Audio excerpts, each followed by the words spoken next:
Hi everybody, welcome back to Quarantine Cooking with Carolyn. You know, it's a snowy, cold day here in Colorado. You know, every time I think that spring has finally sprung, it snows on us again, and I think, when will it start? When will spring start? So anyway, I thought having something comforting and warm in the crock pot would be a nice way to end the day today. So I'm going to show you a really quick, really easy Swedish meatball recipe that you do in the crock pot. And this is one of those recipes where everything goes in and you don't have to do anything to it until you're almost ready to serve.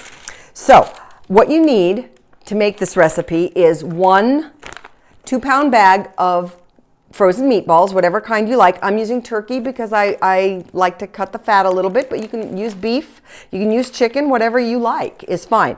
1 package of onion soup mix, 1 14-ounce can of beef broth, or I've talked about this before, I like this better than bouillon. This stuff works just like a bouillon cube works, only this is a paste. And I think it has a little bit better flavor. I like it a little bit better. So I'm going to use that and some water instead of the broth. But for ease and convenience sake, by all means, use a can of broth. 1 can of cream of mushroom soup or cream of celery will work.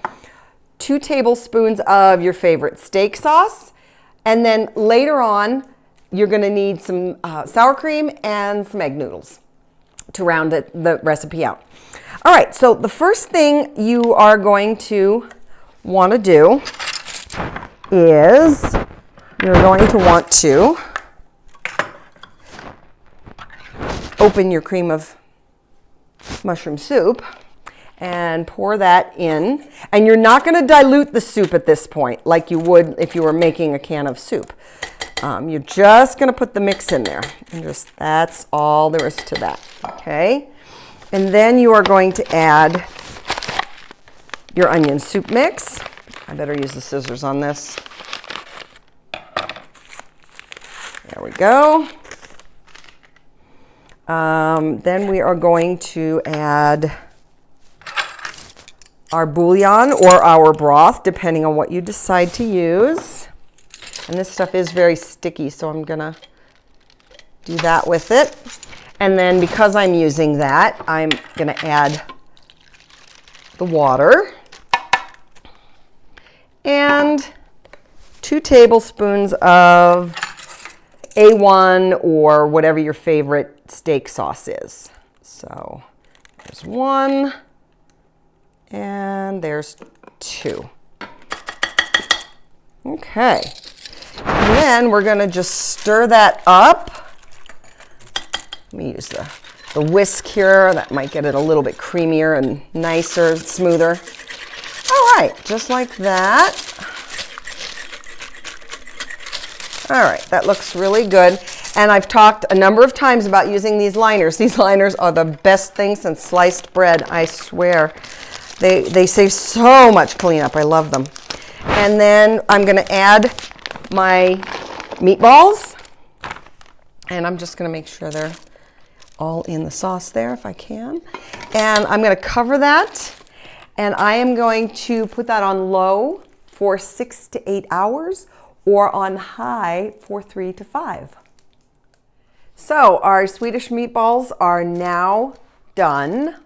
And before we add the sour cream, about 20 minutes or so ago, I put on a pot of water to boil and I added my egg noodles and these are ready to go. So I'm going to take these to the sink and I'm going to drain them. Here we go. Just like that.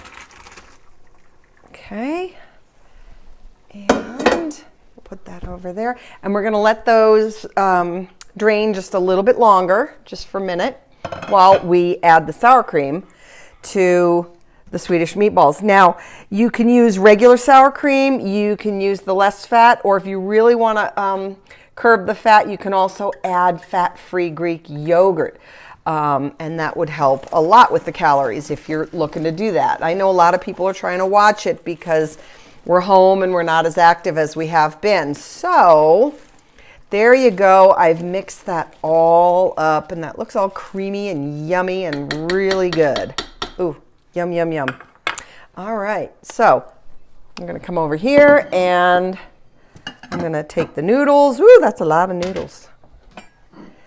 And we're going to add the Swedish meatballs. And look at that, guys. Dinner's on the table. You can add a vegetable if you want.